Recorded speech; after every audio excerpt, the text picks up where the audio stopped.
Night Club, l'émission des supporters des Verts en partenariat avec Active, présentée par Keun.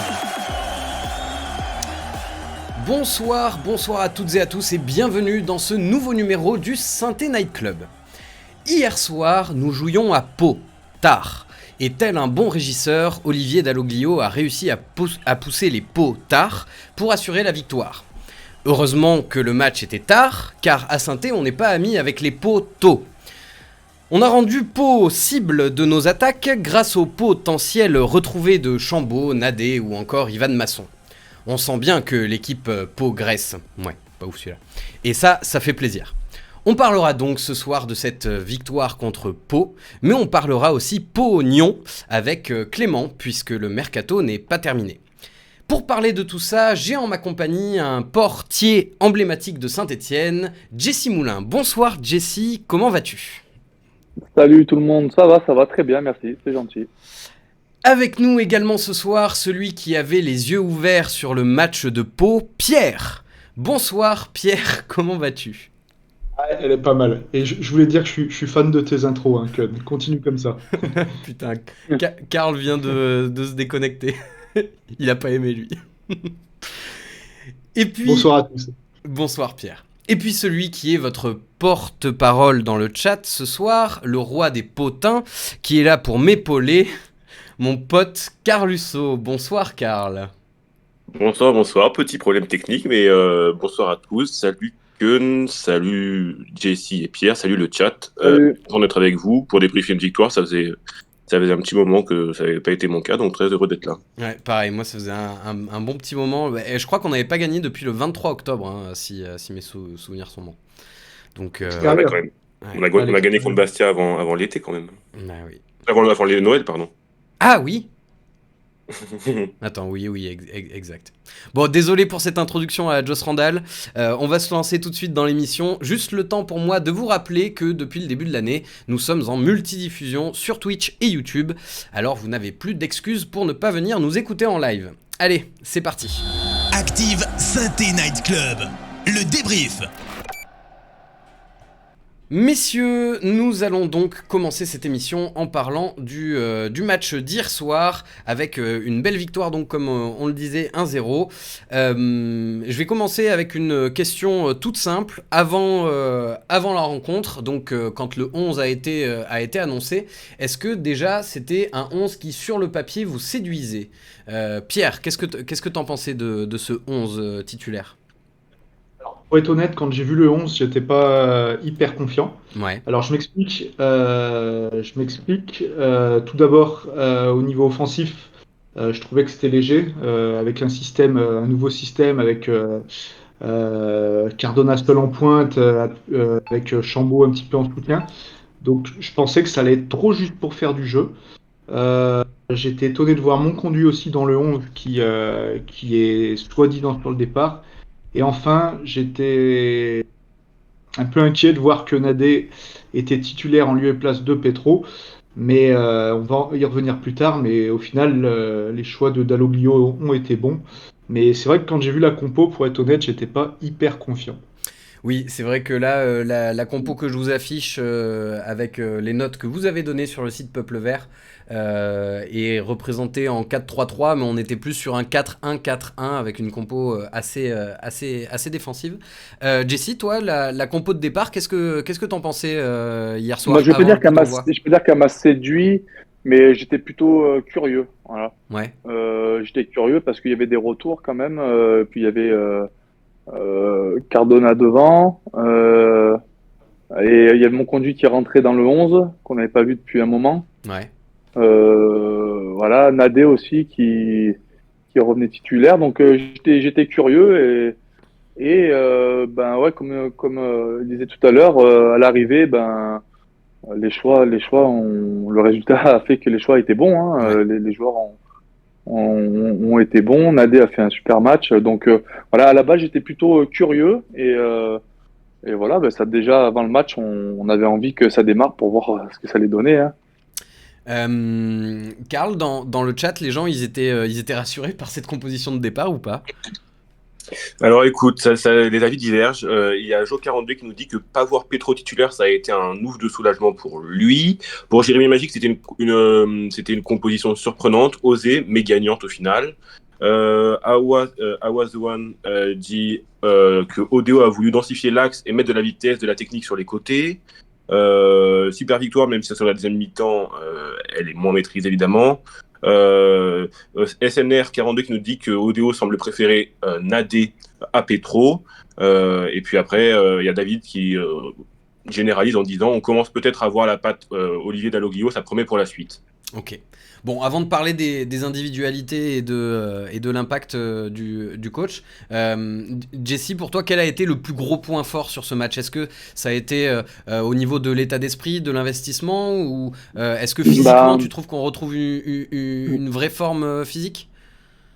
Oui, c'est vrai que les joueurs paraissaient en forme déjà. Mais comme tu disais, déjà l'état d'esprit, c'est aussi l'effet nouveau coach qui veut ça, hein. Mm. Quand un nouveau coach arrive, souvent, tout le monde est au diapason et en fait un peu plus. Voilà, c'est malheureux, mais bon, c'est un peu la réalité du foot. Quand un nouveau coach arrive et on le sent, voilà, on n'a pas pris de but. Gauthier a pas été énormément sollicité. Et alors qu'il y a quelques temps, quand on gagnait 1-0, bon, il était souvent l'homme du match parce qu'il avait fallu faire énormément d'arrêts. Donc, ouais, l'état d'esprit par rapport aux résultats et tout, je trouve que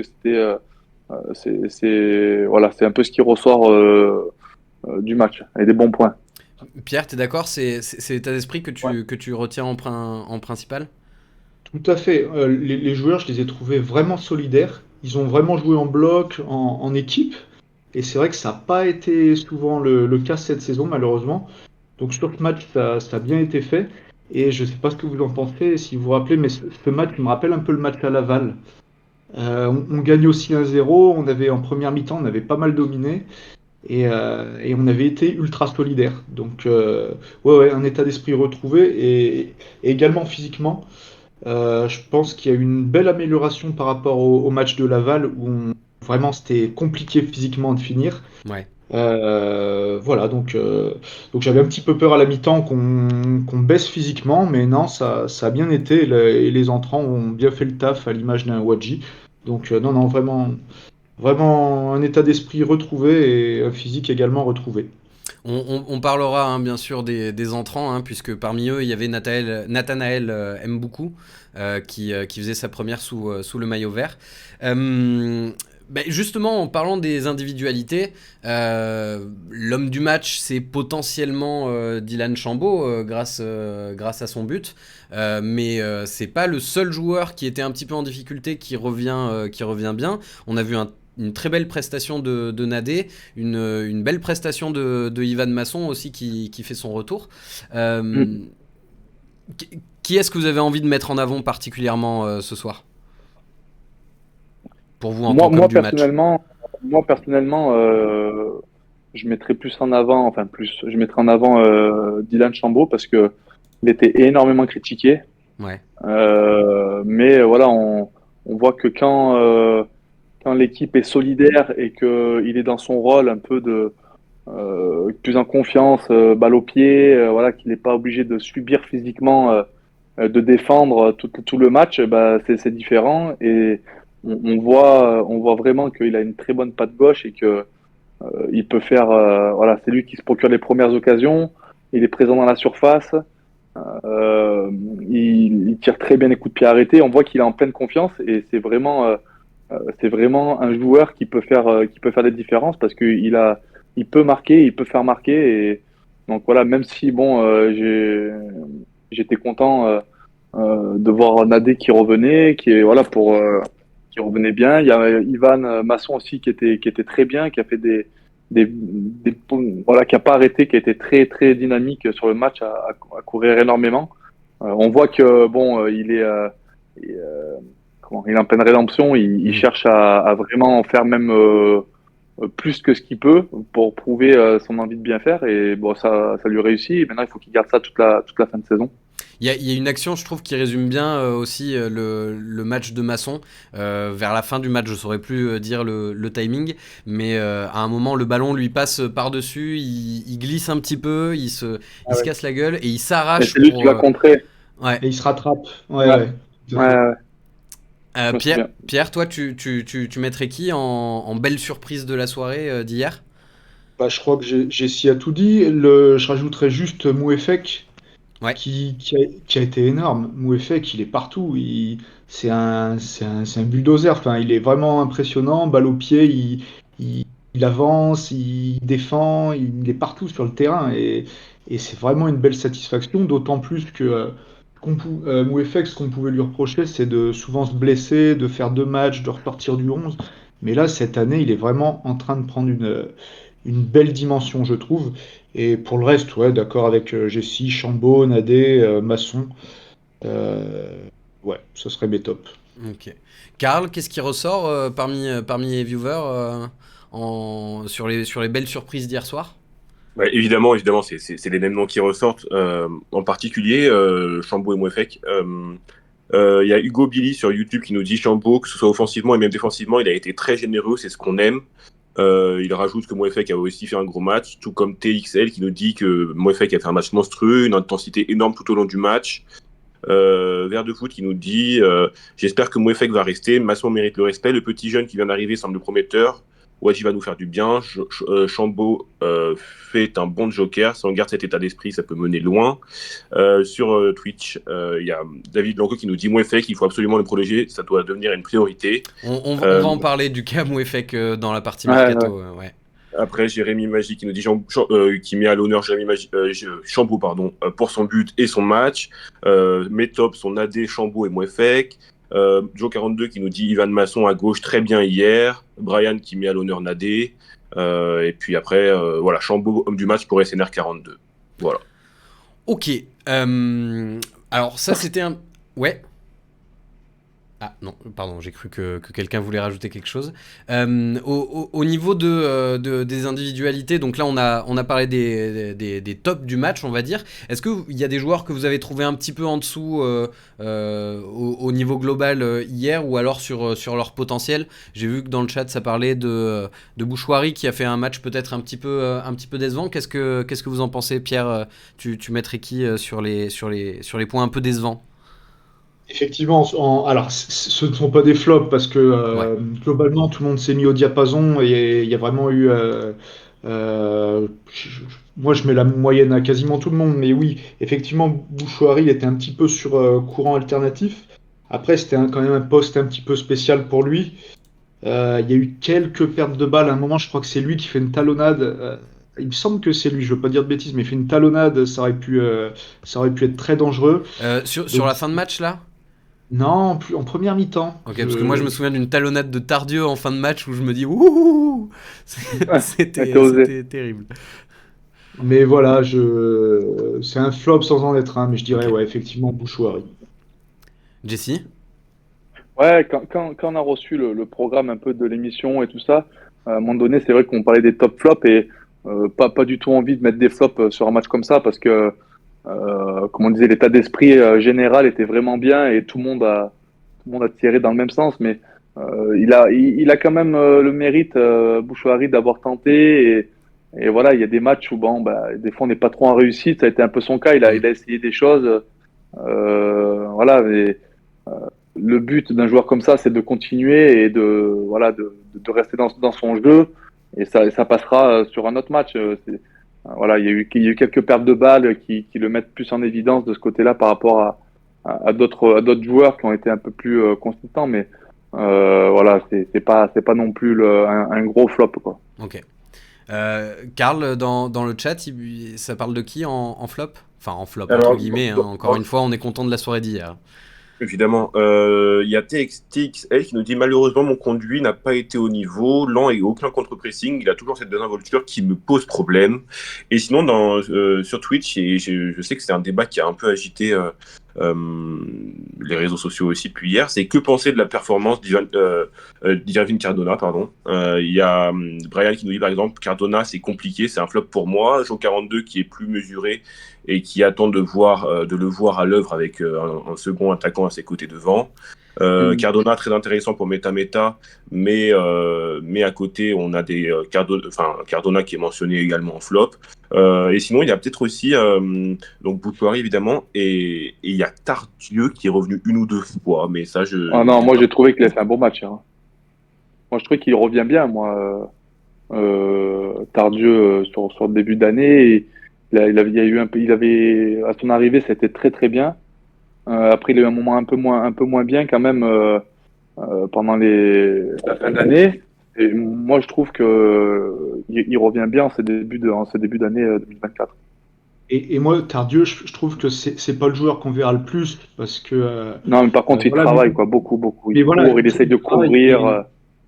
Et dans ce 4-1-4-1, il est un poste où il est essentiel et c'est un peu, il est un peu dans l'ombre. Mais moi, j'ai trouvé aussi qu'il avait fait globalement un bon match, hein, Tardieu. Ok. Je vois des gens aussi qui parlent de Wadji dans le chat. Retour de Wadji après cette très très très très longue absence. Au niveau des entrants, donc mon conduit qui a peut-être pas fait le match de sa carrière a été remplacé par Lamine Fomba. Wadji a remplacé Irvine Cardona et on a quel était le troisième changement? C'était Nathanaël Mboukou qui est rentré à la place de... Vous allez m'aider. Bouchouari? C'était Bouchouari qui était sorti, ouais, c'est possible.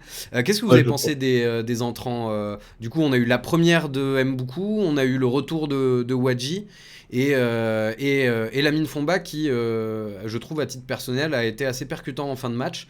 Comment vous les avez sentis les entrants? Ah, moi, Fomba, déjà, ouais, il a fait une belle rentrée avec de l'impact et à un moment, je sais pas si vous vous rappelez, mais il en sauve une belle à un moment. Sur un contre de Pau, il en sort une. Oui, oui. Et bon, rien que pour ça, ouais, il a fait une rentrée, une belle rentrée. Wadji, bah, il a fait du Wadji, hein, il a été direct dans le rythme. Sa profondeur, enfin, il a fait pas mal d'appels en profondeur. Il aurait peut-être pu mettre un but, mais pour une rentrée après 5 mois d'absence, c'est correct. Et Mboukou, bah, on l'a pas beaucoup vu, mais il a joué quoi? Il a joué 10 minutes. Mais je suis sûr qu'il va apporter, il va dribbler, il va nous apporter pas mal, parce qu'on n'a pas beaucoup de joueurs de son profil. Ouais. Ouais, non, moi, comme disait Pierre, Wadji, très contente déjà de le revoir parce que c'est bien d'avoir des joueurs comme ça dans l'effectif qui reviennent, qui peuvent apporter, qui ont de la vitesse, qui peuvent soit rentrer ou soit débuter un match, mais être complémentaires avec un autre attaquant. C'est quand même essentiel d'avoir un effectif complet. Donc moi, j'étais bien content de le voir rentrer parce il a percuté, il avait vraiment envie de marquer et d'aider l'équipe. On a senti qu'il avait quand même, ça faisait quand même un moment qu'il n'avait pas joué, que ça le démangeait de courir et de répéter les courses. Voilà. Et après pour le petit Mboukou qui est rentré, ouais, on sent qu'il y a aussi une volonté d'apporter offensivement, de dribbler, pas peur de dribbler. Et c'est bien d'avoir des joueurs comme ça qui peuvent apporter quelque chose et dynamiser des attaques ou des contre-attaques et aller vers l'avant. C'est assez important. C'est des joueurs qui nous manquaient aussi. Donc, c'est de bons présages pour la suite. Et puis Jessie, Ouais, Jessie, vas-y. une petite question. Quand Sissoko revient, tu ferais quoi devant entre C'est toujours, Sissoko? c'est toujours la même question. Ouais, je sais pas. On va voir. Je pense que Odeo, ça sera plutôt une question de complémentarité qu'il va voir à l'entraînement. J'attends de voir comment il va gérer ça, mais c'est vrai que est-ce qu'il va jouer après avec deux attaquants ou je sais pas. Ça c'est un gros point d'interrogation et j'ai hâte de voir comment il va faire devant. C'est vrai que sur nos joueurs d'attaque, bon, il y a Sissoko qui est très clairement identifié comme numéro 9, mais après que ce soit Ouais. Cardona, Cafaro, Chambaud, Wadji, c'est des joueurs qui peuvent jouer un petit peu sur tout le front de Ouais. l'attaque, donc ça va être intéressant de voir ce qui va se passer. Karl, sur les entrants dans le chat, qu'est-ce qui ressort? Karl, tu es mute. Ah oui, ok. Là, vous m'entendez? Oui, là on t'entend. Oui, ok. Céline nous dit Wadji, très bonne rentrée. Il a mis le feu. Hâte de voir son prochain match. Quel plaisir, Wadji fera du bien sur la profondeur. Beaucoup va beaucoup apporter à domicile. Ça, c'est le souhait, la vision de Jo 42. Ça commence à évoquer le prochain schéma à mettre en place pour Olivier Dalloglio une fois qu'il aura récupéré tous ses joueurs. Belle entrée de Wadji et Fomba. Pourtant, j'ai du mal avec Fomba, mais hier soir, j'ai aimé son entrée. Ça, c'est David. Bonne rentrée de Wadji pour Fabrice Thomas. Donc, tout le monde félicite Wadji parce qu'évidemment, c'était un retour très attendu. Ouais. Oui. C'est un peu le chouchou du public en plus, donc c'est vrai que ça faisait plaisir. De manière plus générale, Olivier Dalloglio, maintenant là, ça fait 4 matchs, si je dis pas de bêtises, oui, qu'il est arrivé. Il a eu le temps un petit peu de travailler en ce début d'année. Est-ce que vous commencez à voir une patte Olivier Dalloglio qui est en train de se mettre en place? Et d'ailleurs, j'en profite pour vous recommander à vous qui nous écoutez le podcast de Johan Crochet où il avait été interviewé, Olivier Dalloglio, pendant quasiment 1 heure sur son style de jeu à l'époque où il était encore à Brest. Et c'est assez intéressant de l'écouter parler tactique. Est-ce que vous voyez déjà par rapport au travail de Laurent Batles un changement? Est-ce que vous voyez une patte Olivier Dalloglio? Qu'est-ce que t'en penses, Jesse? Bah, c'est difficile à dire parce que je pense que les derniers mois de Laurent Batles ont été difficiles pour lui et pour le club, et je pense que c'était pas forcément l'équipe ne ressortait pas forcément ce qu'était la philosophie de Laurent Batles. Donc voilà, moi je trouve que oui, dans l'état d'esprit déjà, on voit quelque chose, on voit une réaction. Donc si ça reste comme ça, les prochains matchs, on pourra dire que déjà il y a une patte ODO sur l'état d'esprit et une manière de vouloir être solidaire et de jouer vraiment tous ensemble et de tirer tous ensemble dans le même sens. Donc après, tactiquement, encore une fois, est-ce qu'il va rester sur un 4-1-4-1? Je sais pas, je pense pas, parce qu'il y a du monde qui revient aussi, Ouais. comme on disait, avec les attaquants. Donc on va voir sur les prochains matchs, tactiquement, s'il instaure un nouveau schéma et qui peut être en plus sa patte, quoi. Donc les prochains matchs vont nous dire avec les joueurs qui reviennent, comme Wadji et tout ça. Plus la fin du Sissoko, mercato. ouais, voilà, plus la fin du mercato s'il y a encore des joueurs. Voilà, Mboukou est rentré. Est-ce que c'est pour le mettre après titulaire, le mettre sur un côté vraiment tout le temps? On verra. On va Ok. voir. Pierre? Alors, depuis qu'il est arrivé, Odeo, on a joué 4 matchs et ça fait 8 points. Donc il y a 2 victoires, 2 nuls. Donc ça fait une moyenne de 2 points par match. Donc comptablement, c'est C'est satisfaisant, bien. hein. C'est une moyenne qui permettrait de monter. Mais voilà, il n'y a que 4 matchs. Ouais. On avait vu une belle première période contre Bastia. Et là, c'est le premier match abouti pour moi de A à Z. Donc il fait peut-être doucement, mais sûrement progresser son équipe. En plus, c'est vrai qu'il y avait pas mal d'absents. Et en plus, Pau, c'est une belle équipe, hein. Il y a quand même des bons joueurs en face, notamment Ouais, et puis offensifs. offensivement, c'est l'une des meilleures attaques. Donc c'est Oui, bien bah aussi ouais. d'avoir pris qu'un but, de pas avoir pris de but, d'avoir été Ouais. solidaire, et surtout que voilà, encore une fois, Gauthier a pas eu grand-chose à faire. Donc c'est vraiment, c'est quand même une belle performance qui a été faite hier, et c'est bien. Quand Il faut j'ai vu Henri Sévé rentrer hier, je me suis dit, oh là là, ça va encore ouais, mal un se coup franc, un passer. machin. Ouais, ouais. Non, non, mais oui, ils ont bien été muselés, donc c'était vraiment une belle performance avec beaucoup d'absents, faut bien le signaler. Donc ouais, bon, pas de ODO, c'est peut-être un peu tôt de dire ça, mais en tous les cas, pour l'instant, il est pragmatique et les points s'accumulent et en attendant de récupérer tout le monde, on peut retrouver un peu de confiance, je pense. Ouais, et on sent que le groupe est derrière lui, et ça a Mm. bien pris. Pour le moment, la mayonnaise a bien pris. Karl, justement, Prise. sur Olivier Dalloglio, le public est réceptif? Écoute, il y a Jérémy Magique qui résume assez bien la chose en disant que Odeo a gagné son duel face à Nicolas Ouzaï, contrairement à Laurent Batles plus tôt dans la saison.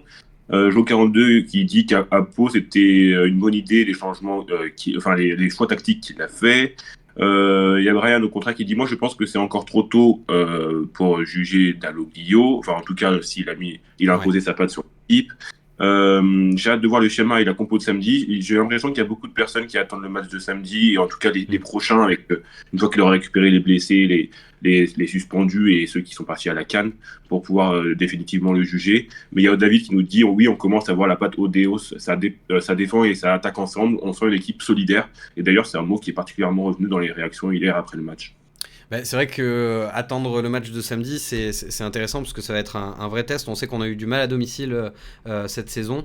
Donc là, contre Amiens, il va pas falloir se rater. Rapidement, pour conclure un petit peu sur la soirée d'hier, on est passé de la 11e place à la 6e place. Je vous ai affiché le classement sur le stream. Est-ce que pour vous, ce bond au classement de 5 places, c'est anecdotique parce que tout le monde se tient en très peu de points, ou est-ce que pour vous, c'est réellement significatif? T'en penses quoi, Pierre? Moi, je pense que c'est anecdotique, parce que, comme tu l'as très bien dit, il y a beaucoup d'équipes en quelques points. C'est assez dingue. Mais je pense que, par contre, moralement, ça fait beaucoup de bien aux joueurs de gagner 5 places en une soirée. Donc, faut continuer comme ça et absolument gagner à Amiens à la maison. Comme ça, on sera dans le top 5, probablement, et on commencera à creuser 2-3 écarts. Mais pour l'instant, je pense que oui, c'est anecdotique. Jesse? Non, bah, c'est anecdotique parce que bon, on est encore loin de la fin du championnat. On vient de reprendre la saison après la trêve. Voilà, c'est pas. Mais par contre, ce qui est bien, c'est qu'on voit que d'avoir pris un point samedi dernier, ben ça bonifie le point qu'on a pris et ça te fait de suite revenir au classement. On est dans le bon wagon, on a le même point que le 5e.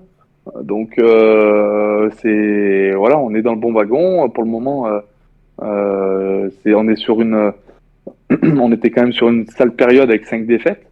Et que malgré ça, avec 2-3 bons résultats, et ben on reste au contact, avec en plus une nouvelle dynamique qui a l'air très bonne par rapport au nouveau coach qui vient d'arriver, un nouvel état d'esprit. Donc c'est anecdotique, mais quand même, comme disait Pierre, ça fait quand même du bien et prendre 5 places en un match, c'est pas toutes les soirées. Donc sinon, on est premier samedi soir. Mais si on gagne. Mais non, c'est. Vas-y, je t'en prie. Excuse-moi. C'est vrai que tu as raison quand tu dis que le point pris à Laval, au final, il fait du bien. Parce que pour moi, ce match, on était plus près de le perdre que de le gagner. Donc on a su conserver le point du match nul. Alors le match était hyper compliqué, hein, mais au final, ça fait 4 points en 2 matchs et comptablement, c'est bien. Ouais. Eh bien, messieurs, je crois qu'on a fait à peu près le tour sur le match d'hier, qui, je pense, a donné du baume au cœur à tous les Stéphanois.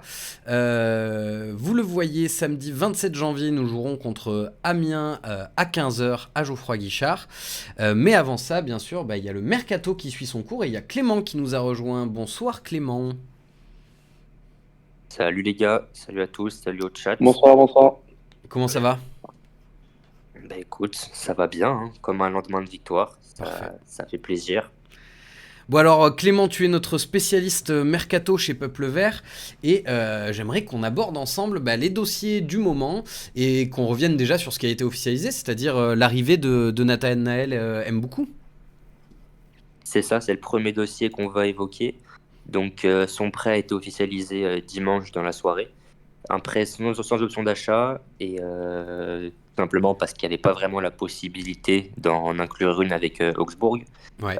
Il a signé à la SSE malgré la concurrence de Lausanne, club suisse qui s'est positionné quelques jours avant qu'il s'engage chez nous. Le club a longtemps temporisé sur ce dossier quand même, il faut le dire. Mais on va dire, je pense que la blessure de Stéphane Diarra a poussé le club vraiment à accélérer. Donc voilà, le joueur est stéphanois, il a fait sa première entrée hier contre Pau. Et c'est le 3e renfort de ce mercato après Cardona et le retour de prêt de Ivan Masson. Et 3e renfort, mais également cette semaine, il y a eu d'autres officialisations, notamment le départ de Victor Lobry. Exactement, donc le départ de Lobry, il faisait partie des quelques joueurs que le club avait informé dès fin décembre qui ne seraient pas retenus. Déjà parce que c'est un joueur qui est dans un secteur qui est assez bouché à la SSE, il y a beaucoup de milieux de terrain, tout le monde le sait. Donc voilà, tout simplement, il fallait trouver une solution. Elle a été trouvée avec Guingamp. Je vais laisser Jesse et Pierre donner leur avis, mais c'est vrai que ça peut poser question sur le fait de libérer un joueur à un concurrent. En tout cas, voilà, Lobry a signé à Guingamp pour les 6 prochains mois. Bah, c'est vrai que on en parlait en off juste avant l'émission. Victor Lobry, moi j'ai été assez surpris de voir son contrat résilié. Je pensais qu'on pouvait quand même toucher une indemnité de transfert. Vous en pensez quoi, Pierre? T'en penses quoi de ce départ? Déjà, moi, Lobry, c'est un joueur que j'ai adoré quand il est arrivé. Et après, plus le temps est passé, plus il a eu des difficultés. Alors, pourquoi? Je ne sais pas. Il a de moins en moins joué. Et donc, effectivement, je pense qu'un départ était inéluctable et c'était bon pour toutes les parties. Après, le transférer à Guingamp, qui est un concurrent, enfin, c'est pas un transfert, mais le libérer pour que Guingamp le prenne, ouais, ça peut choquer un petit peu parce que ce sont des concurrents directs. Mais je pense que la priorité des dirigeants stéphanois, c'est vraiment de libérer de la masse salariale. Et pour l'indemnité de transfert, ça semble compliqué vu qu'il lui restait que 6 mois de contrat. Donc moi, ça ne m'étonne pas qu'il ait été libéré.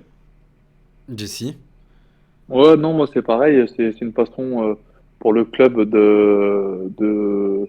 je veux pas dire se débarrasser, mais de faire partir un joueur rapidement dans un secteur, comme tu dis, qui était vraiment bouqué et où il y avait beaucoup de joueurs. Donc, je pense ils ont vite accepté qu'ils partent sans indemnité parce que, voilà, comme tu disais, il reste 6 mois de contrat. C'est difficile de demander des indemnités. Il suffit que ça bloque un peu, que le club se retrouve sur un autre joueur. Et puis, on a vite fait d'avoir le joueur encore dans l'effectif. Donc, voilà, c'était une façon d'aller vite, je pense, pour le club. Ouais. Et voilà, mais par contre, voilà, c'était un joueur que moi aussi j'aimais beaucoup, qui avait d'un état d'esprit qui a toujours été irréprochable, qui a fait des moins bons matchs, mais par contre qui était toujours, voilà, qui se battait beaucoup sur le terrain et qui a fait des des très belles performances à la SSE pendant sa période où il était joueur. Karl, dans le chat, qu'est-ce qui se dit sur le cas Lobry? Évidemment, il y a SNR qui est plutôt d'accord avec ce que disait le chat en disant la priorité était sûrement d'alléger la masse salariale pour Victor Lobry. Il y a il y a Jérémy Magique qui nous dit est-il un pourcentage à la revente ou pas? Je pense pas. Enfin, je sais pas Clément, j'imagine. Bah, Je sais pas si t'as l'info. c'est pas possible qu'il y ait un pourcentage à la revente étant donné qu'il a été libéré puis C'est ça. qu'il a signé. Et si, alors c'est possible qu'il y ait un pourcentage. Par exemple, Pintor, on l'avait libéré avec un pourcentage.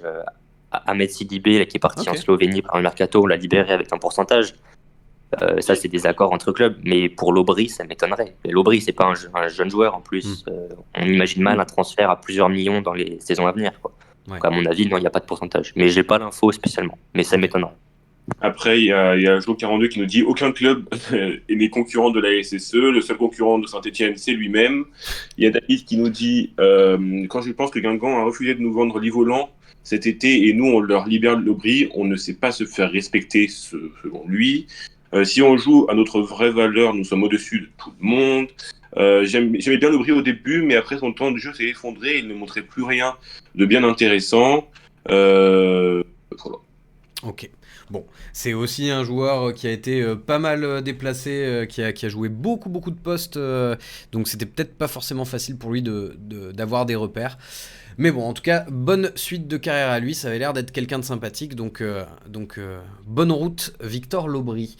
Et justement, on a libéré de la masse salariale, Clément, mais pourquoi faire? Est-ce qu'il y a des pistes dans les tuyaux? Eh bah oui, je pense que c'est un secret pour personne, du moins pas pour ceux qui suivent l'actualité. Il y a encore au moins, on va dire, une recrue qui est attendue.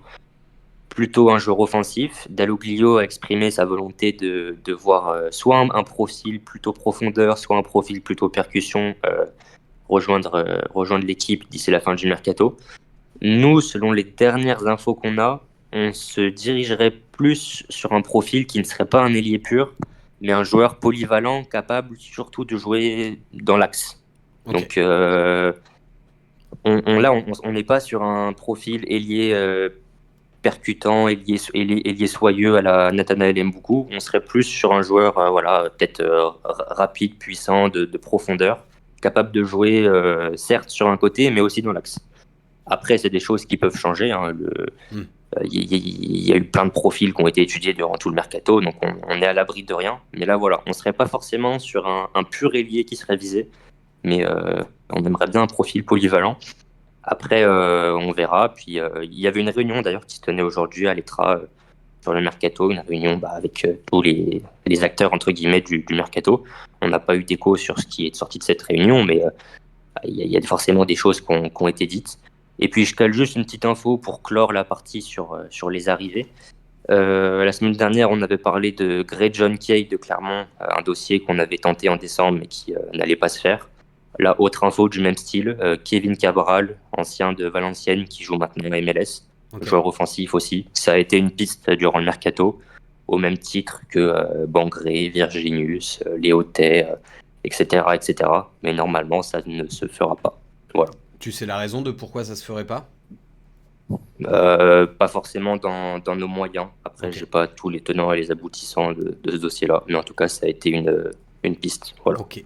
Clément, tu parlais de la priorité de Olivier Dalloglio. Si on met ça de côté, selon toi, Jesse, à quel poste, selon toi, on devrait se renforcer en particulier? Ouais, c'est difficile à dire parce qu'en plus on a des retours là offensifs qui arrivent avec une recrue. Peut-être derrière se renforcer et avoir quelqu'un de solide. Bon, il y en a des qui revient, qui est revenu, qui a fait un bon match, mais bon, ça reste un match. Est-ce qu'il est mené à jouer plus souvent? Est-ce qu'il sera consistant et régulier? Ça reste à voir. Donc voilà, peut-être aussi un peu de vitesse sur les côtés. Après, chaque arrivée sera bonne à prendre, hein, mais c'est vrai que bon, s'il n'y a pas de blessés comme ça, c'est l'effectif est bien, mais c'est voilà, on sait que la saison, il y a toujours, il y a toujours des petits pépins à droite à gauche. Donc c'est difficile de se dire bon, on va prévoir ici, on va prévoir là. C'est difficile à dire. D'ailleurs, en parlant des trucs qui peuvent arriver pendant une saison, pensez à Stéphane Diarra qui s'est fait opérer hier. Ouais, voilà, ouais. Même si on l'a pas vu beaucoup à Saint-Etienne et qu'on aurait aimé plus le voir, pensez pour lui parce que c'est jamais agréable de subir ce genre de blessure quand on est sportif de haut niveau. Pierre, de ton côté, en termes de priorité, tu verrais quoi? Moi, je suis assez étonné qu'on veuille encore un joueur axial, d'après ce que disait Clément. Parce que pour moi, on a beaucoup de monde. J'aurais plus vu un profil un peu comme Mboukou, hein, un peu son pendant. Mais bon, comme l'a dit Jesse, c'est vrai que là, s'il n'y a pas de blessés avec tous les retours, c'est vrai que là, l'effectif commence à être assez conséquent. Donc, ouais, moi j'aimerais bien encore un petit ailier de poche, mais voilà, si ça, je pense qu'on a fait l'essentiel déjà en prenant Mboukou, avec le retour de Masson et avec Cardona, je trouve qu'on s'est quand même bien renforcé. Et une recrue qui n'en est pas une, c'est Wadji. S'il arrive à enchaîner, il va vachement carrément. nous apporter. Jesse parlait de potentiellement quelqu'un de solide derrière. Clément, on a vu dans la presse et notamment sur Peuple Vert ces derniers jours ressortir le nom de Pape Abdoulaye Cissé qui a donc joué chez nous il y a quelques années. Est-ce que tu peux nous en dire plus sur cette piste? C'est ça, donc Pape Abou Cissé, info Peuple Vert qui est sorti lundi. Ce sera intéressant d'ailleurs d'avoir l'avis de Jesse parce qu'il a joué avec. Donc c'est un joueur qui avait été prêté sous Claude Puel en 2021 à la mi-saison. Il avait permis de stabiliser la défense. Romeyer depuis est resté en contact avec, il l'apprécie. il avait déjà tenté de le faire revenir l'hiver dernier. Et là, cet hiver, il y a de nouveau eu des discussions. Donc, pour détailler un peu l'article qu'on avait sorti lundi, et parce qu'on a eu des précisions depuis, c'est un dossier qui s'annonce quand même très compliqué. Donc voilà, déjà le joueur, il a des problèmes de salaire impayé en Turquie. Donc situation instable. Son passage à la SSE lui avait plu il y a 2 ans, 3 ans maintenant. Donc il aimerait revenir. Après les premières discussions qu'il y a eu entre Romeyer et lui et Romeyer et son entourage, le joueur aimerait revenir. Ce qui se comprend, quand ton salaire n'est pas payé, que tu as un club qui est prêt à t'accueillir, pourquoi pas. Le problème, c'est plutôt sur le plan financier. Il a un salaire qui n'est pas du tout dans les standards de la Ligue 2, même s'il faisait un effort qui divisait son salaire par 2, ça resterait inaccessible. Et on parlerait plutôt d'un transfert que d'un prêt. Et son club turc, Adana Demirspor, serait prêt à le lâcher pour un peu moins d'1 million d'euros. Et un peu moins d'1 million d'euros, alors ça peut paraître pas beaucoup, mais c'est pas du tout dans la politique de la SSE sur ce mercato d'hiver, avec que des prêts, que des joueurs qui viennent pour du court terme. Et c'est aussi tout simplement peut-être pas dans les moyens financiers de la SSE. Ouais. En plus, Nadé revient bien. Bon match hier. Il donne satisfaction à Dalloglio depuis l'arrivée du coach. Il s'entend bien avec. Il considère que ça fait le taf pour au moins une rotation. Nadé, il a refusé 2 offres, une de Gostep en D2 turc et une d'un club suisse. Donc il ne semble pas enclin à partir. Et voilà, sa performance d'hier ne va pas non plus pousser le club à s'en séparer. Donc voilà, au vu aussi bien de la partie financière que de la situation de Nadé, le dossier Cissé semble déjà très très compliqué. Pourtant, voilà, il y a eu des contacts, il y a une volonté commune, aussi bien de Romeyer que de Cissé, de voir Cissé reporter le maillot vert, mais ça semble déjà très très très compliqué. Alors justement, ouais, Jesse, tu as joué avec lui, donc si c'est possible, est-ce que tu aimerais un retour moi j'aimerais bien. de Cissé? Ouais, j'aimerais bien. J'ai beaucoup aimé ce joueur. Dans une défense, dans l'axe, il est déjà rien que sur les coups de pied arrêtés, il est monstrueux. Défensivement, je me rappelle que Claude Puel voulait absolument le faire marquer offensivement, mais c'était un peu plus dur, même s'il s'était procuré des occasions. Mais par contre, défensivement, rien que sur un corner ou sur les corners ou sur des coups francs, c'est quelqu'un qui prend énormément de ballons à la tête, énormément. Qui est très bon dans le placement. Moi, j'avais adoré jouer avec lui. On est toujours en contact. On s'envoie toujours 1 ou 2 messages sur les réseaux. Et c'est quelqu'un qui est vraiment qui est très très humble et c'est un super mec et tout dans la vie. Dans un vestiaire, il y aurait aucun problème à ce qu'il s'adapte très rapidement. Et voilà. Après, comme on disait. Je pense que c'est un joueur qui peut être très performant de suite et constant. Voilà. Chose qu'on peut peut-être un peu douter au vu des matchs et des dernières saisons sur Nadé ou voilà. Après, comme tu dis, il y a un problème déjà, c'est que même s'il a des salaires impayés, je pense que le salaire doit être très conséquent. Donc il est prêt à faire des efforts, je pense aussi.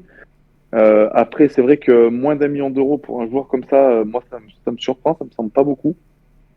Il joue pas beaucoup là-bas. Hein. Il a joué 6 ou 7 matchs. Donc je me dis, est-ce que Saint-Étienne veulent pas en profiter aussi, même si c'est comme tu dis, c'est pas la politique actuellement d'acheter des joueurs à ce mercato, mais est-ce qu'ils veulent pas en profiter justement pour prévoir une future saison l'année prochaine, plutôt que de subir des départs et de devoir recruter sans savoir où est-ce qu'on va. Là, on sait qu'on a un joueur qu'on achète pas très cher par rapport aux qualités qu'il peut afficher. Moi, en tout cas, le joueur, j'ai adoré l'homme, le joueur. On s'est très très bien entendu sur le terrain. Et donc moi, franchement, s'il pouvait le faire, je serais content pour le club un grand oui. Ok, super. On enchaîne avec les potentiels départs, mon cher Clément. C'est ça, bon, on va passer vite, puisqu'il n'y a pas grand-chose de nouveau. Donc toujours mon conduit et derrière qui sont considérés comme entre guillemets indésirables. Mon conduit qui a été proposé à plusieurs clubs, même s'il était titulaire hier, car il a fait de bonnes séances cette semaine et la semaine dernière, selon Dalloglio. Donc voilà, situation assez étrange, mais à suivre. On peut se demander, on en parlait tout à l'heure aussi en off avant l'émission, on peut se demander simplement si les deux joueurs ont envie de partir. Hein. Ils ont des situations qui sont très très confortables. Est-ce que c'est vraiment dans leur intérêt de partir cet hiver? Pas sûr. Après, pour Nadé, on a déjà évoqué le cas tout à l'heure. Voilà, il a refusé 2 offres, une en Turquie, une en Suisse sur ce mercato. Donc pour l'instant, on ne se sent pas proche d'un départ. Rivera, qui ne devrait pas prolonger, comme on avait évoqué la semaine dernière. Rien ne bouge pour le moment pour un départ cet hiver. Donc à voir dans les derniers jours, dernières heures du mercato. Pour Moefek, enfin, je pense qu'il y a peut-être des questions dans le chat sur Moefek. Ouais. Vu sa prestation d'hier, je pense qu'on est tous unanimes maintenant pour dire que le prolonger, ce serait quand même une sacrée bonne nouvelle. Moefek, le problème, c'est, comme on l'a évoqué la semaine dernière, c'est que le dossier, selon le joueur, a été mal géré l'été dernier. Que depuis, la situation a évolué car Moefek a enfin enchaîné les matchs, a enfin montré une vraie consistance dans ses performances. Parce qu'on avait aperçu son talent, mais sur 2-3 matchs par-ci par-là, après il y avait une blessure qui n'était un peu tout cassé. Donc là, voilà, il enchaîne depuis plusieurs semaines et maintenant, il considère que le dossier a été mal géré l'été dernier. Donc, il compte pas faire de cadeau, tout simplement. Les positions entre le club et Moefek sur le salaire sont encore assez, pour ne pas dire très éloignées. Pourtant, à la base, il voulait vraiment, vraiment prolonger.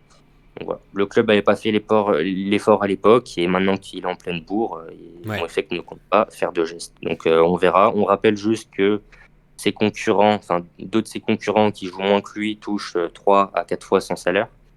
Mais en tout cas, le dossier semble pas proche d'être réglé, même si rien n'est impossible. Hein. On imagine, vu sa forme actuelle, que la SSE va revenir à la charge. Hein.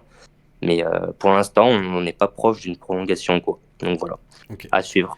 Pierre, est-ce que ça te fait peur un départ de Moefek? Est-ce que tu penses qu'il faut vraiment tout faire pour le prolonger? Est-ce que tu le sens bien le fait qu'il reste à Saint-Etienne, ou est-ce qu'au contraire tu penses que c'est mal barré? Vu ce que dit Clément et vu le timing, là on a passé le 1er janvier, donc théoriquement il peut s'engager avec un autre club également. Les signes sont pas hyper positifs. Après, bon, moi j'avoue ne rien connaître du dossier. Mais ça ferait un peu tâche. C'est vrai que bon, l'an dernier, on n'a pas réussi à prolonger Crasso. Bon, effectivement, il y avait des clubs plus huppés qui étaient sur lui, donc faut respecter la décision du joueur. Mais là, c'est vrai que ça serait vraiment dommage de perdre Moefek, d'autant que c'est vraiment sa première saison où il enchaîne et il montre toute l'étendue de son talent. C'est vraiment un super joueur. Donc, optimiste, non. Mais voilà, je pense qu'il faut vraiment mettre les moyens pour essayer de prolonger ce super joueur. Dans le chat, c'est aussi unanime que ce qu'on est entre nous, Karl, sur Moefek. Oui, j'ai remonté un message du début de l'émission. C'était Jo42 qui nous disait: aujourd'hui, dans l'effectif pro, un joueur incarne parfaitement la formation à la stéphanoise. Il s'agit d'Aymen Moefek. Dirigeant, s'il y a bien un joueur à mettre en valeur et à qui il faut donner un contrat digne de ce nom, c'est bien lui. Sinon, après, Moefek, ça doit être la priorité, c'est David. Ça va nous passer sous le nez encore une fois, ça c'est Brian. Après, voilà, c'est globalement les avis. Tout le monde est unanime pour effectivement souhaiter la prolongation d'Aymen Moefek au club. Et tout à l'heure aussi, on parlait de quelle devrait être la priorité du club sur le poste à renforcer à ce mercato d'hiver. Il y a des choses qui sont ressorties. J'ai vu des gens qui parlaient potentiellement du poste de latéral gauche. Alors là, j'étais plutôt concentré sur, d'ailleurs, pour faire réagir sur Cissé. Ouais. Parce qu'il posait la question, oui, Cissé, pourquoi pas, évidemment que ça fait rêver. Il y en a qui évoquaient déjà, qui imaginaient déjà une défense Cissé, Batou Benfica devant l'Arseneur. Mais il y a également la question qui est directement apparue, c'était la question de Briançon dans tout ça. Briançon qui est le capitaine indéboulonnable de l'équipe et qui en plus fait un réalisme de bonnes prestations ces derniers mois, donc voilà. Ok. Bien, et ben écoute Clément, est-ce que tu as d'autres petites infos mercato à nous partager ou est-ce qu'on s'arrête là pour ce soir? Eh ben non, c'est fini. Moi, je vous dis à la semaine prochaine. C'était un plaisir. Et puis, bonne fin d'émission à tous et bon duel, Jesse et Pierrot. Merci, oui. Merci. N'oubliez pas, on va jouer en fin d'émission. Très rapidement, avant qu'on passe au quiz, justement, le prochain match, donc, c'est le match contre Amiens, samedi prochain à 15h. Est-ce que pour vous, c'est victoire obligatoire ? Parce que sinon, on risque de rechuter. Ou est-ce que la dynamique lancée est suffisamment stable pour qu'un faux pas ne soit pas catastrophique ?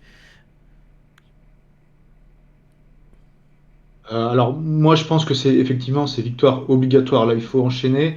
Si on veut atteindre les objectifs et être le plus haut possible dans le classement, il faut plus perdre de temps. Surtout qu'à domicile on a déjà perdu beaucoup de points. Et faut vraiment apprendre à se faire respecter face à une équipe qui est pas très loin de nous, hein. Je crois qu'ils sont à un point si je dis pas de bêtises. Ce qui m'inquiète un petit peu, ce sont les absences dans le secteur offensif.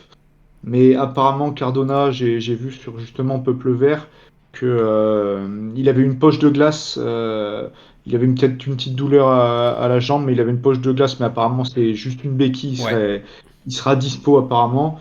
Et Cafaro, qui était malade, était sur les photos de l'entraînement. Donc, Tout à fait. si le secteur offensif est assez garni, faut vraiment gagner. Il y a pas le choix. Jesse ?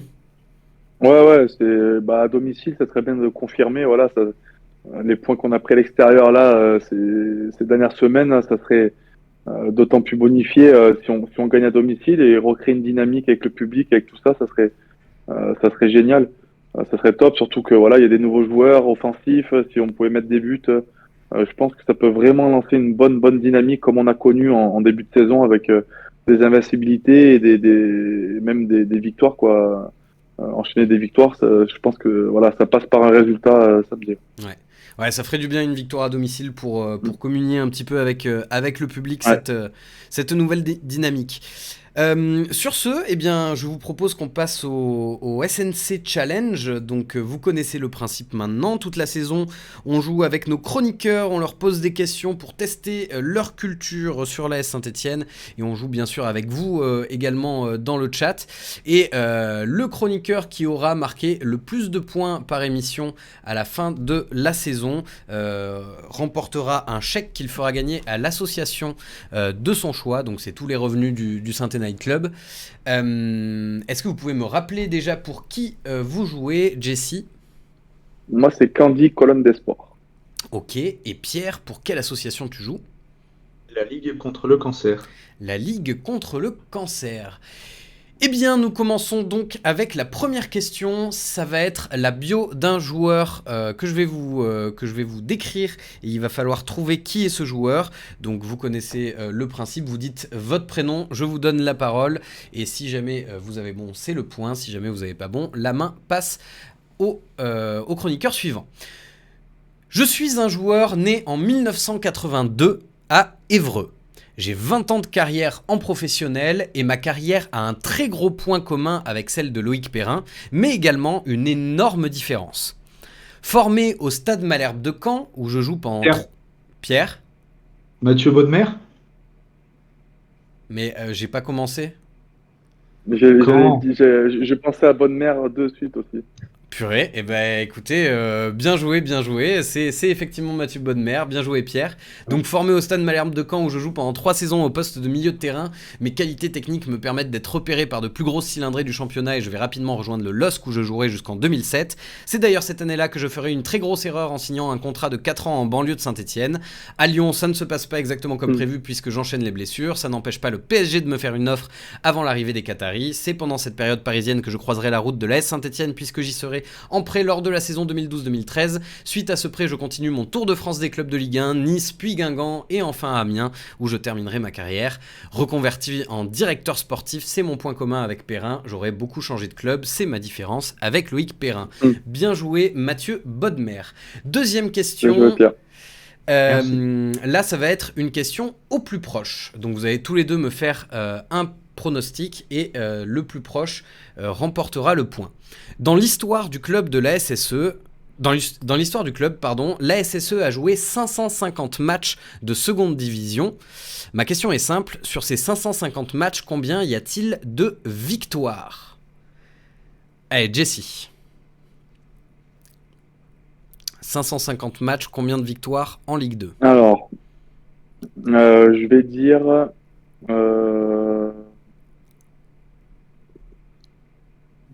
Allez, pour être rapide, non, ça fait 1 sur 2, ça fait trop. Je vais dire 170. 170, je vois aussi vos propositions dans le chat. Pierre? Moi, je dirais plus 230. 230, et ben c'est Pierre qui va marquer le deuxième point parce que c'était 262 victoires. Il y avait Brian et Joe qui étaient à 260 dans le chat, donc qui étaient vraiment pas loin.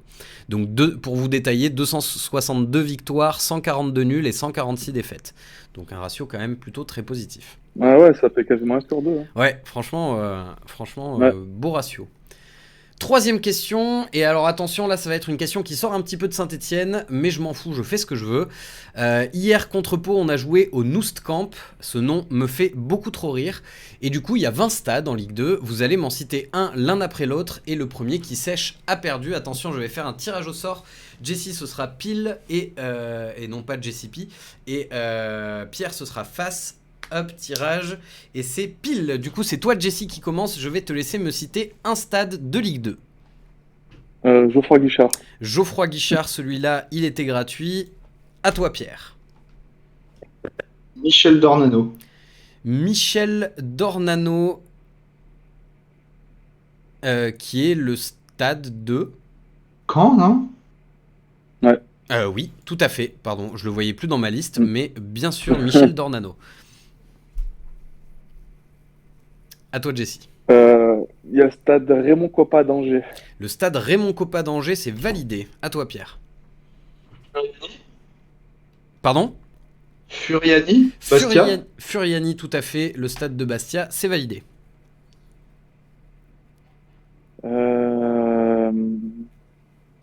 L'Abbé des Champs.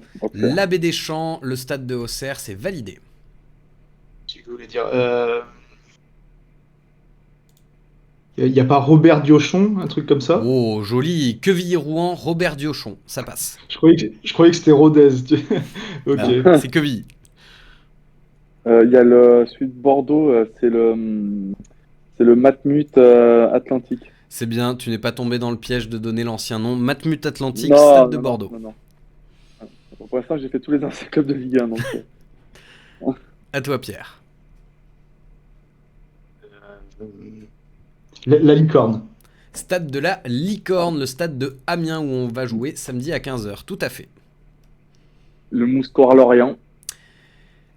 Lorient qui est en Ligue 1. Ah putain, oui.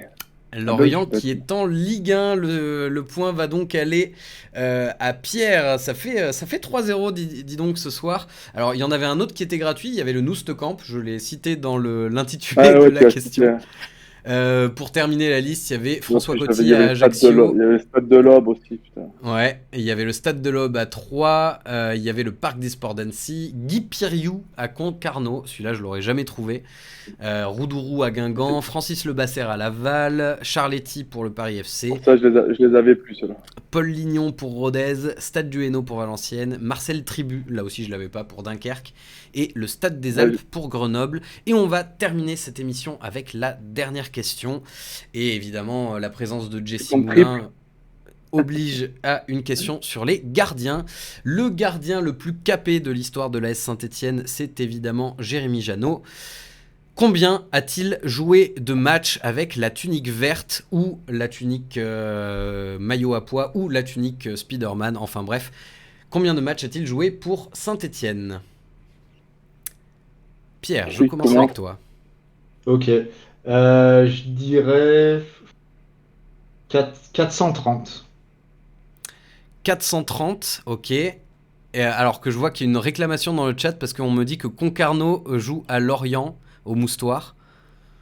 Ah, j'aurais vraiment. Putain, ok. Bon. Bah, un point chacun. Allez, un point chacun. On va essayer de gérer ça avec, avec Karl derrière. Ok, donc 430, t'as dit, Jessie? Je vais pas prendre de risque. J'en vois un peu moins, donc je vais dire 420. 420, et ben c'est toi Jessie qui va marquer le point ici parce qu'il a joué 386 matchs avec l'AS Saint-Etienne et le podium d'ailleurs des gardiens ayant le plus joué à Saint-Etienne, c'est Kurkovic et Stéphane Ruffier qui ont tous les deux 383 matchs. Et d'ailleurs je tiens à te dire que Jessie, tu es le 16e gardien. Félicitations à avoir joué le plus de matchs avec l'AS Saint-Etienne. C'est déjà ça. Franchement, c'est déjà très beau.